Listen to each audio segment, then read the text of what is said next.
president today, let's assume that for a second, would you refuse to enforce this decision?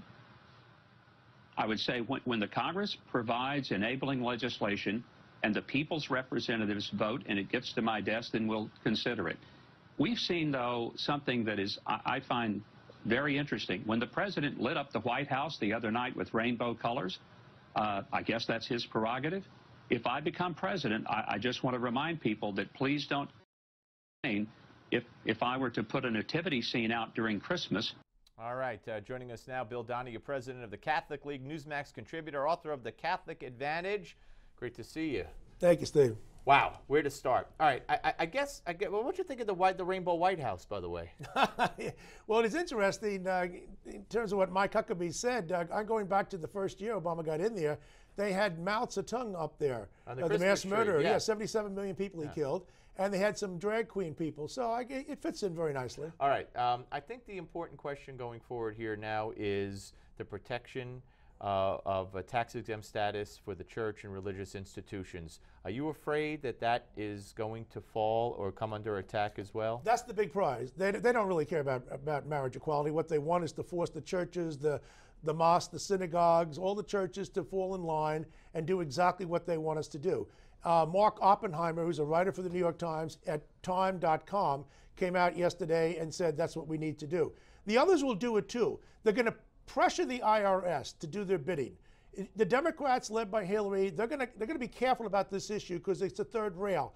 On the other hand, you'll have Americans United for Separation of Church and State, the ACLU, went against my religion in 1987, trying to take away the tax-exempt status of the Catholic Church. That's what they want. Oppenheimer is only the first guy out of the gate. Look for the activists, the organized militant atheist community, and the IRS down the road to do this. And unless Catholics, Protestants, Jews, and Muslims, the leaders, get together and act on this quickly, and I'm talking about the First Amendment Defense Act in Congress, this whole thing is going to go down like a sinking ship. It is very, very frightening. Something else, a couple of other issues. The religious expert that Fox News uses, Father Jonathan Morris. Yes. He made some bizarre comment that he was walking down the street by the Gay Pride Parade over the weekend, I guess yesterday here in New York, and he got spat upon? He got spat upon, but what was rather remarkable is that he said that he deserved it, and he deserved more, and that these people just had built up resentments and whatnot. I'll tell you what, if some gay guy or a straight guy starts spitting in my face, I'll floor him. So I think that's the right answer. This idea that we are just piñatas, like a doormat to be walked upon, because you got some of these fascistic elements in the gay community doing this kind of thing. Can you imagine if in the St. Patrick's Day parade that some of the people there would spit upon some of the gays, for example, who were saying we want inclusion? Right. What that would be front page all over the place, and I wouldn't apologize for it. Well, why the heck would a man of the cloth say he deserved it? I have no idea. I stand with Tucker Carlson in disbelief. Yeah, I don't blame you for that. All right, let's talk a little bit about now the Pope. The Pope talking about divorce, saying that sometimes divorce can be morally necessary. Actually, he never said that. You know, this is incredible. Another misquote? Another misquote. He talked about separation may be morally necessary if a woman is in a violent or abusive relationship. The Catholic bishops in '92 said that if you're in a violent or abusive relationship, it's not the divorce that ends the marriage, it's the abuse that ends the marriage. We're not as close-minded as some of these people attribute to us. But you know what? Here's the media. They know, they can read.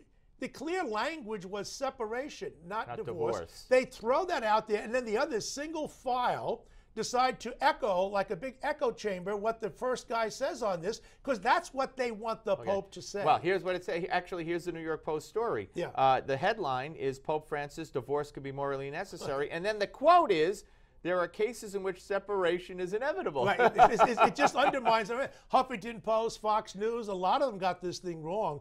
But you have to know, sometimes it's ignorance and sometimes it's malice. Well, the same thing with Rick Perry, who was here a little over a week ago. Okay. Within the span of a minute and a half or so, talking about the shooting in Charleston, he said, as long as there's evil and cowardice, you'll have these kinds of acts. Right. He said it was definitely a crime of hate. But in referring to how the president reacts to these incidents, he said accidents. So the headline, CBS, MSN, Yahoo, everywhere was Washington Post. Perry calls it a shooting an accident, when he obviously didn't mean accident. But this goes on all the time. Yeah. It's not once in a while. No, It's not an always. anomaly. Yeah. And it's always our side that gets chosen on this. I Absolutely. mean, the examples are endless. It's sickening. The Pope is appointing bishops that are Very soft on gay marriage. Yeah. He just appointed one in Berlin. why? I don't know what's going on, quite frankly. A lot of Catholics are scratching their head.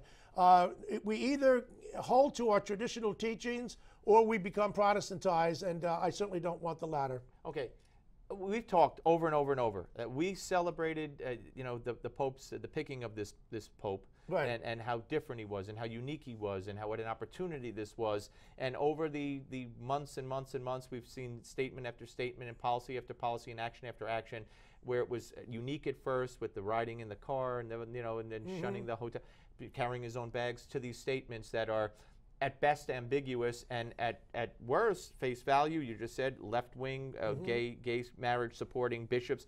Where are we headed here? I don't know. The Pope is very much a maverick. I mean, I appreciate his comments on same-sex marriage he's made in the past and on abortion, but you take a look at some of the appointments that he's made, including in this country, I begin to wonder. It's one thing to be quixotic. It's another thing to be wrong on issues, and I hope that he stays a steady course on this. He's done a lot of good work, but you're dealing with somebody who's a little bit unpredictable. All right, my friend. Thank you Thank very you. much. Bill Donohue, ladies and gentlemen.